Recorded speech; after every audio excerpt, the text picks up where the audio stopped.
Hi, I'm Kelly Vandever. I'm a seniors real estate specialist with Keller Williams North Atlanta. One of the questions that I get when I'm speaking to a group of seniors is, but Kelly, where would we move to? What they're really asking is they don't know what their different housing options are. And that's what we're going to talk about here today. But before we talk about some of those different housing options, you need to ask yourself, do I want to even move? Do I want to stay put where I am? Many of us want to live in our homes for as long as we safely can. When my stepmother had a stroke, my dad was able to make modifications to their home in Florida so that they could continue to live there for another 10 years. After my dad was diagnosed with cognitive impairment, I got introduced to resources that could help keep them safer in their home. One of those resources I was introduced to was the Consumer Product Safety Commission. The commission publishes a brochure every year, and I'll put a link to that brochure in the comments below. Be sure to check out that brochure and figure out what are some of the things you can do to stay in your home safer longer. As you look at your home, you may consider that there are certain things you need to add, like a ramp or some grab bars or a stair lift. There are companies in the mobility space that will have all kinds of resources. My friend Mary Block owns Mobility Plus Alpharetta, and they have dozens of different products that I'd never even heard of before that can help people stay in their homes longer and more safely. There are other companies. There's a company I know of called Seesaw that has an AI technology product that detects things like falls or changes in behavior patterns for people that live alone.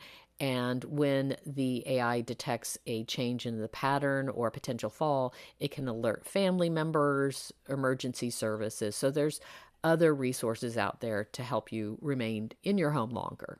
I'll provide links to those folks below. There's also a number of home care companies. You can hire people that can come in and help you with things such as house cleaning or just keep you company, help you with personal needs if you need that.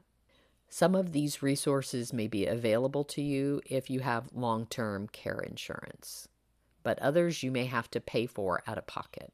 It might be worth it to you to go ahead and pay it out of pocket because it keeps you in your home longer. You may have decided, however, that you don't want to do any of those things. Your home is no longer a good fit, and you want to know what your other options are. I'm going to talk about what we see most often here in the North Metro Atlanta area. One option is to move in with family. It might mean moving into an existing home that they already own or buying a house together that will give everybody the space they need. Could also mean adding a tiny home to an existing property if it's allowed by your subdivision, by your municipality, by your county. Obviously, this involves living with other people, other family members. You want to make sure everybody's comfortable with that idea first. And even moving in with other family members, you still may need some of those mobility equipment or other assistance that we talked about a little earlier in the video. But moving in with or super close to family could be a good option for you. The next option is to move to a new house that does fit your needs. That could be a resale home. It could be new construction. You might want to live in a traditional neighborhood or in a subdivision if you like the idea of being around people of all ages. Or if you're looking for something a little more quiet or with planned social activities, you might consider a 55 plus community. Consider whether or not you want to be in an HOA community that takes care of your lawn for you, or if you're willing to hire that out. If you don't want the hassle of maintaining the exterior of the property, then a condo might be a good option for you. With a condo association, you own the walls in, and the condo association owns the building itself and therefore maintains the exterior of the building. With a condo, your HOA dues will be considerably higher because they have to maintain the exterior of the property with those condo dues. Other things to consider: closeness to medical services, overall living expenses within that community. Also might want to explore what the homestead exemptions are for seniors in that county. All these factors should be in consideration as you seek that new home. Next, let's talk about senior living communities. I don't work with people to help them find senior living communities. There are senior placement specialists that get to know all the different communities and understand price points and services offered.